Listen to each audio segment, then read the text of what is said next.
I'm Paige Ann Olson. Welcome to my channel. Today, I'm going to show you how I make these dish towels. They're embroidered. This is an old one. I made this a couple of years ago, but I'm going to make a couple of new ones this year that I can give away as gifts, either for Christmas or for whatever. So join me. I want to show you how I prep the fabric. This is a dish towel that I got at it's like a Farm and Fleet, and they have lots of them, and I think I usually buy them too for $2.50 or something like that. I've pressed it, and I also ironed it in half so that we now have our center line. When I'm done with the embroidery, what I'm going to do, this is just too wide. So what I'm going to do is I'm going to cut this up, and I'd like it to be probably about 18 by 30 inches tall and 18 inches wide, so that it's not too large. But now we have our center point here, and I'm going to use that center point to adjust that to my hoop when I get ready to put my hoop together. And I love this monster hoop, or this magnetic hoop. It's an 8x8. It's just too small for this project. I'm making a cardinal, and the cardinal is 9x6. So I'm gonna have to I don't have any other size but that one. So I'm gonna manually hoop this. And I'm gonna show you a little tool that I use that really helps me with getting that hoop really nice and tight. But before that, we're going to go ahead and prep our fabric. And I turn it to the back side, and I've got these two sheets. They're 12 by 10 sheets, and this is what they look like. It's Tear Away Stabilizer. I bought it at Amazon. And I'm going to actually put these horizontally, and I'm going to overlap it a little bit. I'm going to use my temporary adhesive spray, and I'm going to spray these on here. I'll show you how to do it. It's not hard. You have to be careful when you spray this stuff that you do it in a fairly well ventilated room.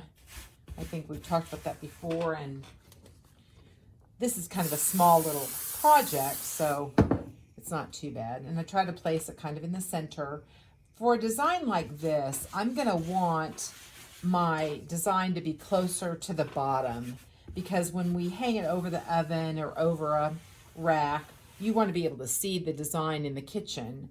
So I'm going to actually probably have the design closer to the bottom. And when we're done with the embroidery part of this, I'll show you how I cut the sides and I finish the bottom. So it's cuter, I think, anyway, when I get it done. So now I'm going to be ready to hoop this thing, and I'll show you how to do that. So I am not an expert hooper, but there are a couple of things that I have learned. But one of the easiest things to do are these. This is one of the easier things you can actually center. So what we want to do is we're going to try to put our hoop, and here's my center point right there where that ridge is in between those two arrows. That's my center point, and I can verify that. So I'm going to move my fabric over once I've loosened this significantly, so that this will just pop right in. So I want that center line that I ironed, I want that to be in the center of this hoop. And pop it in just like that. And I've got this grid. I don't use it for this, but it's a great tool to get everything lined up if you want. And I'm right dead center on that grid. So the cool thing is this tool. When I hoop this, I want it nice. You want this nice and tight. So this is like a little ratchet, and it hooks onto your hoop like this, and you just turn it like that, And if you've got any kind of arthritis or any trouble with your hands, this thing does the job. So you don't have to hurt your fingers or your hand to get that nice and tight. And that is nice and tight. And so we're ready to put this in the machine and do the embroidery. So if you can see this, the image that I'm going to be embroidering is the red bird on my screen right there. And I'm just going to start this so that you can kind of see how it works. If you're new to machine embroidery, or you've never done it before and you're thinking about getting involved in machine embroidery, it is really fun. So I kind of wanted to show you how it works, and I've got it pretty much set up. So, and I'm not going to, you know, it's going to take 71 minutes, so I'm not going to show you the whole thing. I'm just going to get it started, and I'm going to lower my presser foot and hit my start and let it do a couple of stitches first, and then I'm going to take my scissors and cut the tail off. And then I babysit this just because if it stops, I want to be able to fix what's wrong, whether it's run out of bobbin or didn't pick up a thread right or whatever, and keep going, especially because it's 71 minutes long. So that's kind of, now it's just a sit back, change thread, and waiting game for it to be done. I'll show you what it's going to look like when it's all finished. I thought it might be fun to show you how easy it is to change thread colors. I'm finished with the brown beak, and I'm going to cut the thread. And you always want to pull your thread out from the bottom. If you pull it out from the top, it will it can cause your tension discs to become unaligned, and you don't want that. So you always pull thread out from the bottom. And my next color is going to be the inside of the beak, which is the yellow, you know, the yellow part of the beak. And my machine tells me how long the next color is going to take. It's going to take about a minute. And it also shows me on a little screen over here what's coming next. So this is how easy it is. You're basically just going to rethread your machine. That's really all you're going to do. And once I get that threaded, I'll show you how to, it's exactly like what I did when we started. And that is, I let it run a couple of stitches, and then I can cut cut the tail off, and that's it, and it's ready to go. So one thing I will tell you I'm finding in doing these videos is that it's difficult to think and talk at the same time. So I'm trying to make sure that what I'm doing matches up with what I'm saying. So hopefully you'll bear with me as well I try to figure all that out. Okay, I'm going to get started, show you how that works, and then when I finish it up, I'll show you what it looks like.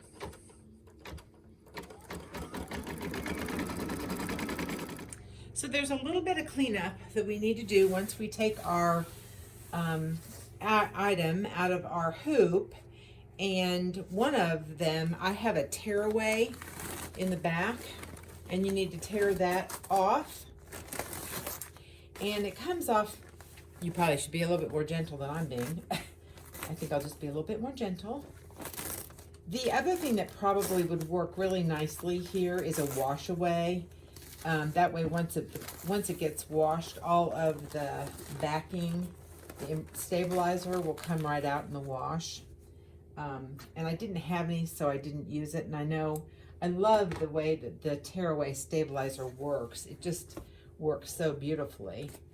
And then I take a little bit of time, and because it's a tearaway, I'll go in here with my little pick and gently take it out of most of the area. I won't mess with these little pine cones. When she washes it, it will dissolve eventually in her washing machine, and it won't hurt anything. So you'll need to do that. And the other thing you'll need to do on the front is there are some stitches that need to be cleaned up. It jumps from the machine jumps from one embroidery to another, and so there's these little, they call them jump stitches, and I'm going to cut those as well. So, and it's pretty easy. I take my little scissors and then I just trim them just like that. And that takes care of that. So once I get that done, I'm going to cut this down to size so you can see what it looks like, and how I'm going to prepare it finally to put the border on it. So I have cut off one side of the dish towel, and I measured in 4 inches on both sides and went ahead and cut that.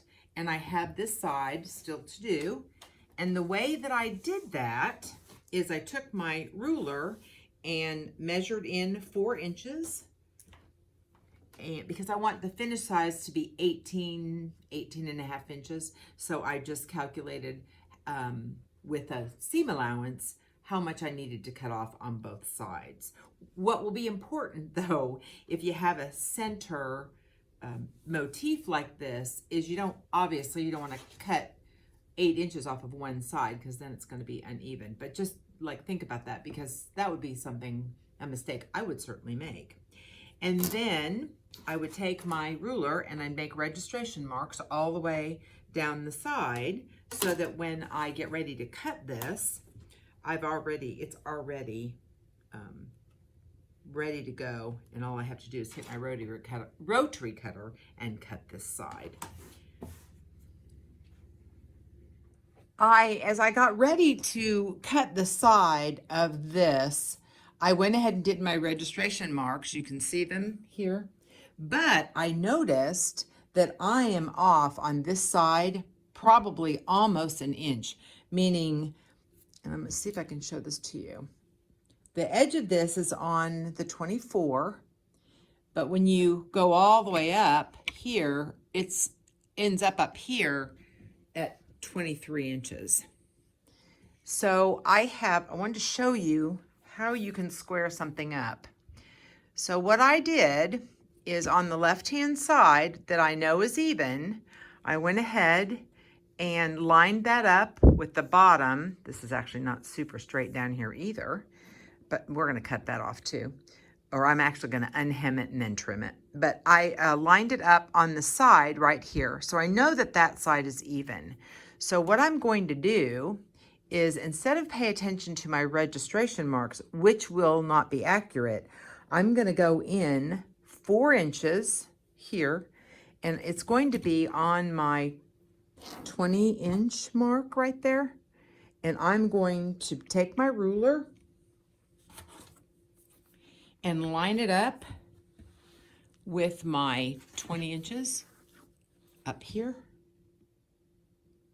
like that, which is right there. So we can't really rely on our registration marks because this is so uneven. And so I'm just going to cut that right along that 20 inch, and that will actually make it even.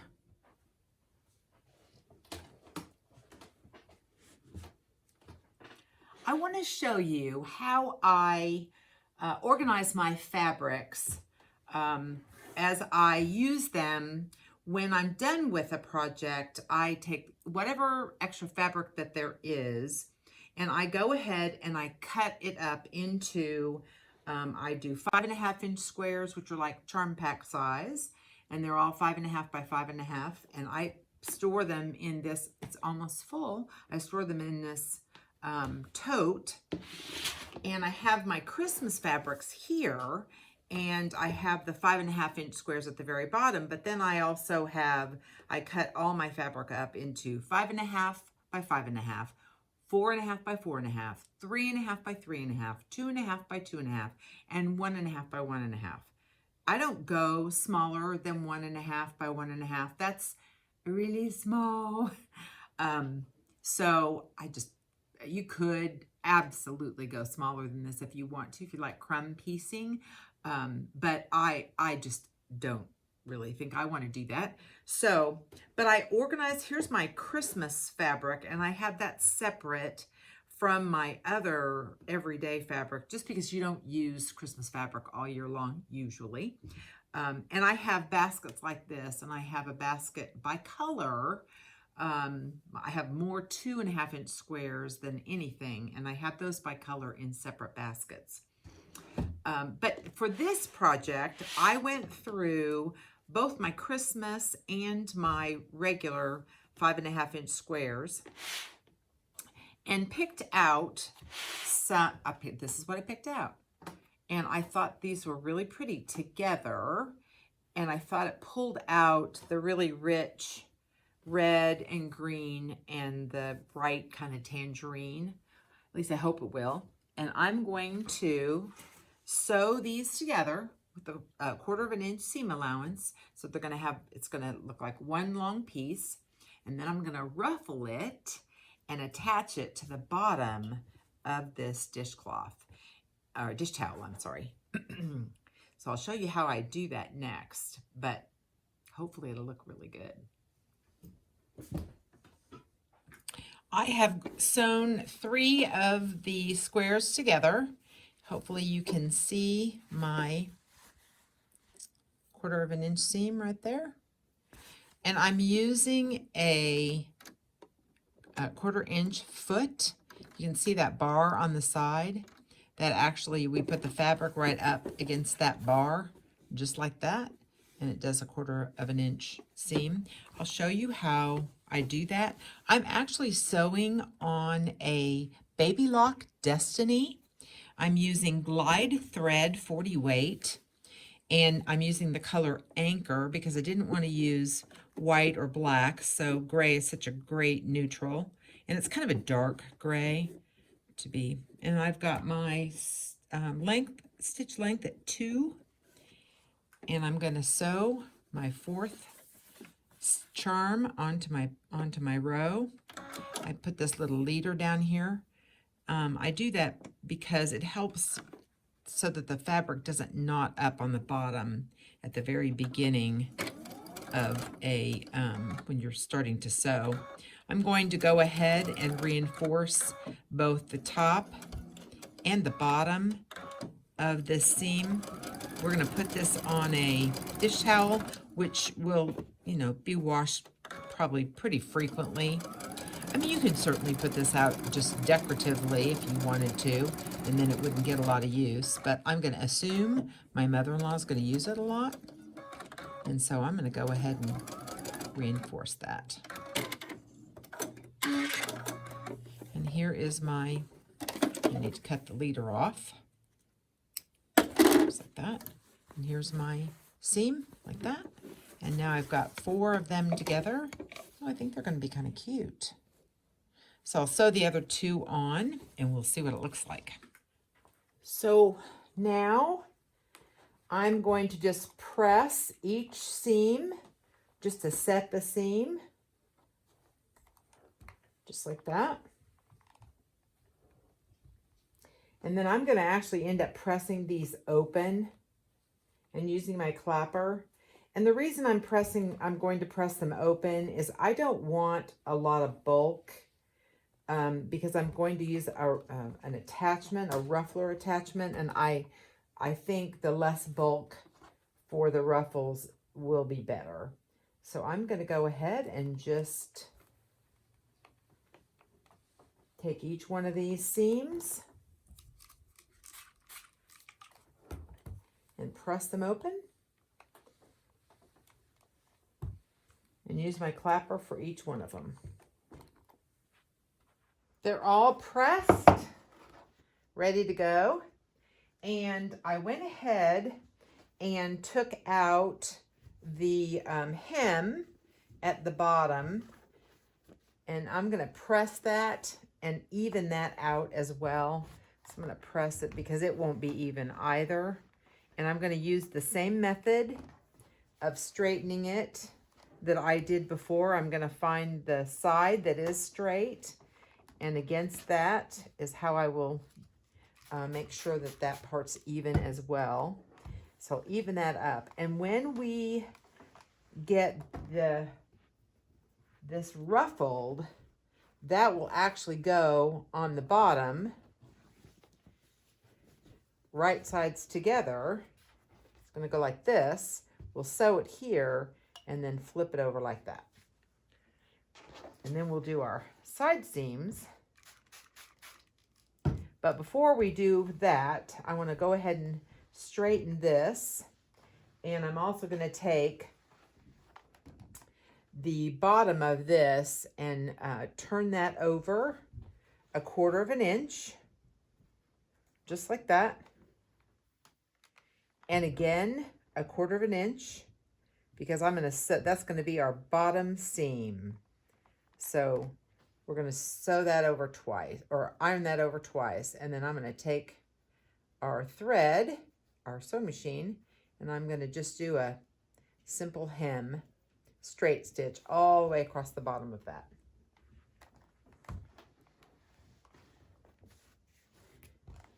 So we are just about ready to kind of put it all together. So I have turned my fabric up, or I'm sorry, ironed it down 1/4 of an inch and then another 1/4 of an inch. This is in effect going to be the hem. And so I changed my thread color to a dark green. I think it'll look better with all these fabrics to do a dark green. We'll end up doing white around the dish towel, but I think for the hem of this, I wanted it to be a little bit darker. I thought white wouldn't look as good. So I'm going to go ahead and show you how I do this hem. I'm going to use, I changed my foot, and I'm going to use just the edge of my J foot, which is my all-purpose foot.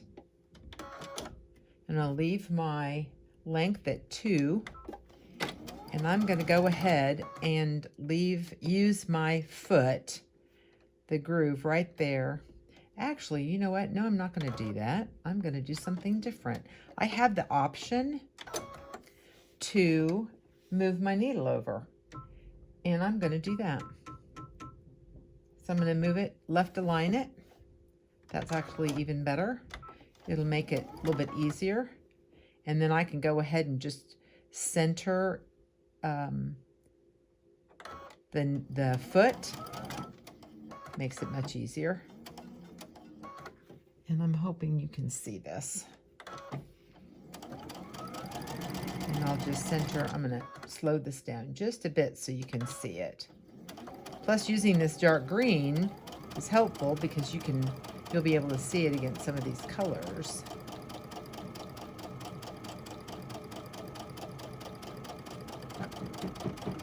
And you don't have to go this slow. You can go faster if you want to. Sometimes if I go too fast, I get a little bit ahead of myself, and I go too fast and I end up making a mistake that I have to rip out, which I do not want to do. The other thing that I did off camera, I didn't show you, is I went ahead and took out the hem that was at the top of the dishcloth. And the reason I did that is because it was so crooked that I wanted to just even it all up. Now, if you're buying those towels or getting them online or whatever and they're uneven, you can give them away that way. That's not a problem. I just am, I don't know, particular, I guess. If I'm going to give it away as a gift, I want it to be at least even. And if I keep it myself, I may or may not go to that much trouble. But I wanted to even it all up, so I went ahead and did that. And when I sewed the sides and when I sew it all together, or when I hem it together, I'm sorry, then we'll just go ahead and do the top as well, and it'll take care of it. Okay, so I'm going to go ahead and lock my stitch. So my hem now is done. That will be what's on the bottom right there. That'll be what's on the bottom of the dish towel. So I'm going to show you this very nifty ruffler that goes with, or that I bought. It's an aftermarket I bought for this machine. I know it looks really complicated and look crazy how that looks. Sorry. It's really crazy, but it's not very hard to use, and I'll show you how to do that. Once I get that put on my machine, I'll show you how it works. I thought I would show you how to put this ruffler foot on if you're interested. Your presser foot needs to be in the highest position, and this is for basically this foot fits all the baby lock machines.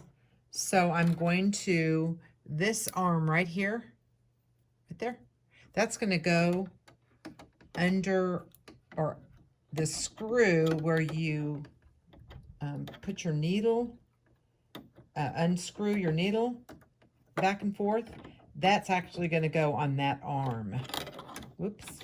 So I usually try to put that on there first. That was really complicated. That was kind of janky, but it's on there. So for this machine, all I do is I just lock it in place. Now, what's really important is to make sure, I have left aligned this a minute ago to do that hem, if you'll remember. So I need to remember to take that back to center and gently make sure it will actually fit in the hole. Otherwise, you will break your needle. So, and it does, it fits great. So that's good. So I'm going to go ahead and load the fabric in, and I'll show you how to do that as well. And we'll just go ahead and make our ruffle. So on the raw edge side right there, I'm using my green thread. You're going to take your, I use these tweezers, and there's a bar here, a bar here, and a bar here. Let me see if I can get that closer for you. If I can get that so you can really see that. So what I'm going to do is I'm going to go over the first bar, and that's what I use these for. You're going to go over that bar right there. And there are instructions, by the way, for this foot when you buy it. And there's also some online information. So you're going to go under that foot, over the one in the middle. I'm sorry, over the first one, under the one in the middle, and over the last one. And this is a little tricky, and this is what you need to use your little tweezers for. And of course, you know, this is not usually a problem. I usually don't have trouble with this at all. Except for, of course, I'm trying to show you. So, okay. I think it's in there correctly, and you push it up. There are some little teeth in there, and so you push it up against the side to the right. There's like a little fold in the foot, and you push it all the way to the right and far enough so that it will catch when I start to sew this. And I will show you. We'll get started right now. I'm going to slow this machine down really slowly, and I'm going to set this for a ruffle every, well, actually I'm going to keep it the way it is, a ruffle every 12 stitches. And hopefully you'll be able to see this.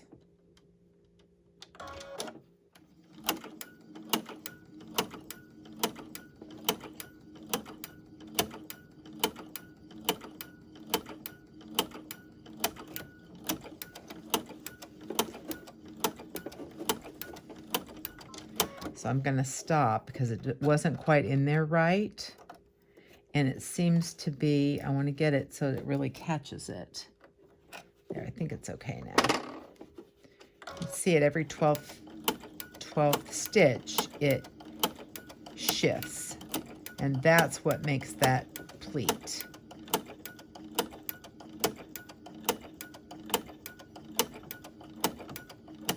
And that's one of the reasons why you want to go slowly.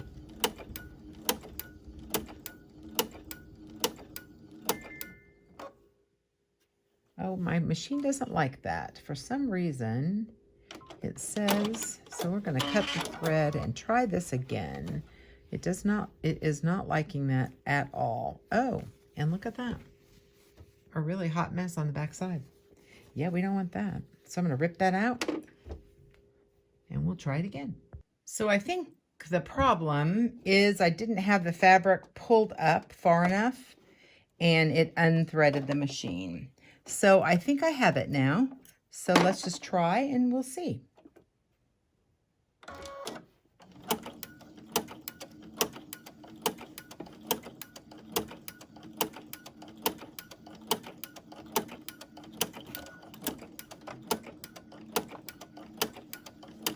I'm going to speed it up just a little bit. So I have it set, I think I said I have it set every 12th stitch to, and I just kind of guessed really. I like that fullness of that a little bit better than the one every 6 stitches. It seems like that's too full. It's too fluffy. And this one I like better. You might not be able to see it very well, but I'll show it to you as soon as I get it done. And I'm just guiding it with my hand. I'm not really doing anything, just making sure it doesn't come out of the foot. And I think I bought this, I think it's about $35 for this foot. So it wasn't like super expensive. I don't use it very often. I have a couple of things I like to use it for. Sometimes I put a ruffle on pillowcases. It's really kind of cute when, oops. So that's kind of why it doesn't like the bulk of that seam right there. Even though I pressed that open, it's objecting to the bulk of that seam. So I'm going to see if I can flatten that out a little bit before it takes the next gather. I'm not quite sure I did it, but we'll just try and see if that worked. And if it didn't, of course it does it right on the seam, so that's going to make it really thicker than I want it to be. So I'm going to just double check to make sure that that other seam doesn't get caught like that one did, because this one looks like it's flipping under as well. So I want to kind of try to flatten that out so it doesn't have that bulk that it's trying to gather. It seems to struggle a little bit with that.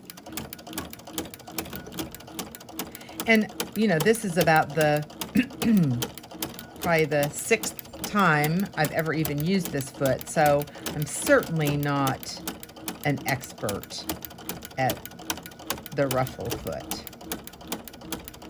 But I like to use it because I like to practice, because I think it can be really a cute addition to a lot of little projects. Okay. So I'm going to take my length down to 0 and go ahead and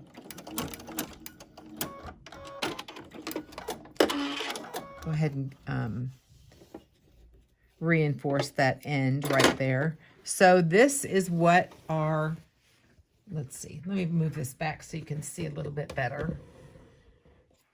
So this is what our ruffle is going to look like. It's still kind of hard to see, isn't it? Let me see if I can, there, that's better. And that's what it's going to look like. It's not a very huge ruffle, but I like it, and I think it's going to be really cute on the dish towel. Okay, so let's go ahead and attach it to the towel. That's the next thing. So I have pinned my ruffle on right sides together. I put a lot of pins in this because you really want to keep it secure as you're sewing, so just go slowly. And leave enough on either side because we're going to basically fold that over and fold that over again and capture that with the side of the dish towel when we finish it off.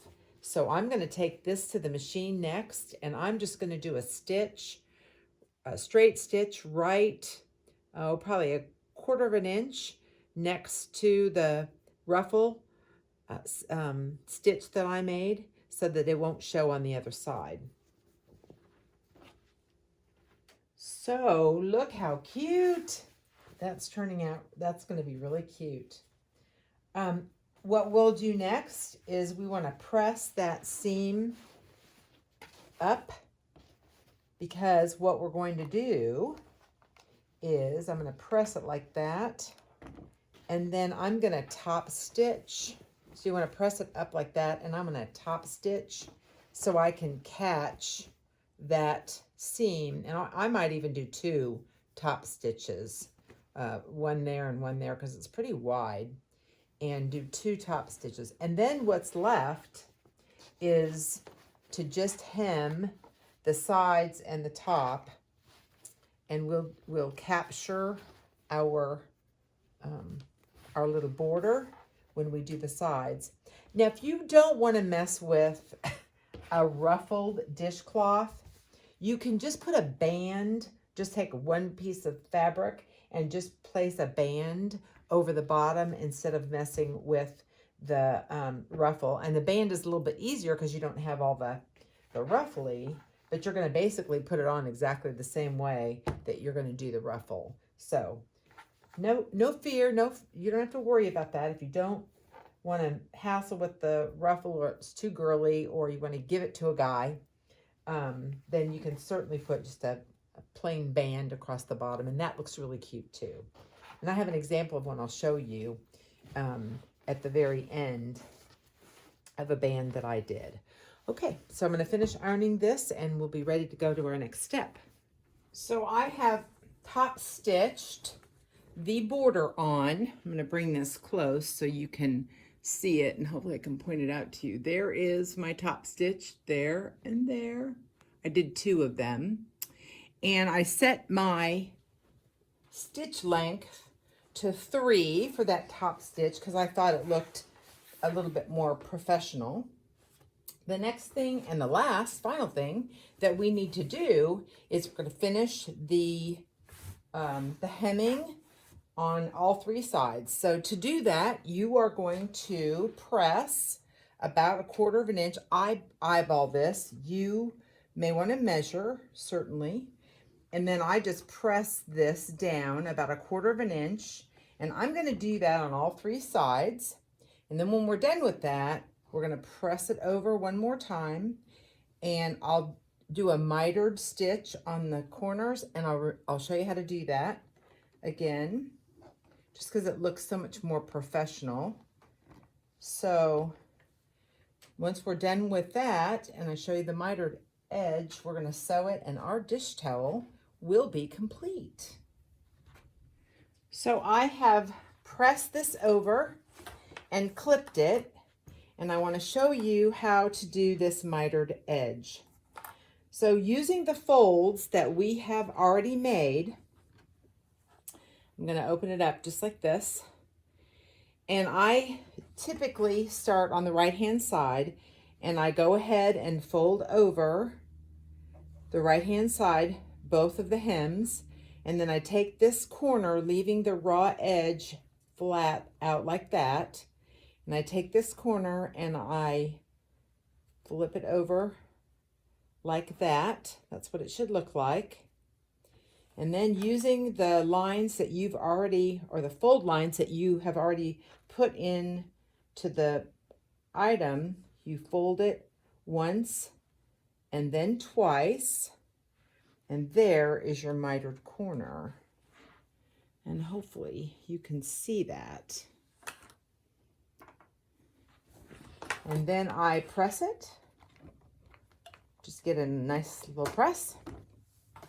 And I put a clip there. And I'm going to take this to the sewing machine, set my stitch length to 2 or 2.5, and go ahead and stitch this all the way around, including the ruffle at the bottom, and we'll be done. This is our completed dish towel, and it ended up being 18 inches wide by 32 inches long. And I set my stitch length to 2.5 to finish off the hem. And here is the mitered corner finished and sewn together. Hopefully you can see that. It looks nice and professional. I think my mother-in-law is going to really like this. I brought a couple of other ones to show you that I've made. Here's another one that I've made, and I made the ruffle a little bit narrower, shorter. And this one I did not cut down. So this is what it looks like, not cut down. And then I made this one as well. And it has a ruffle also, but I put like a ribbon right there. You know, you can do so many different fun things with this little project. And then this is the one I was telling you about that doesn't have a ruffle. I just put a piece of fabric at the bottom.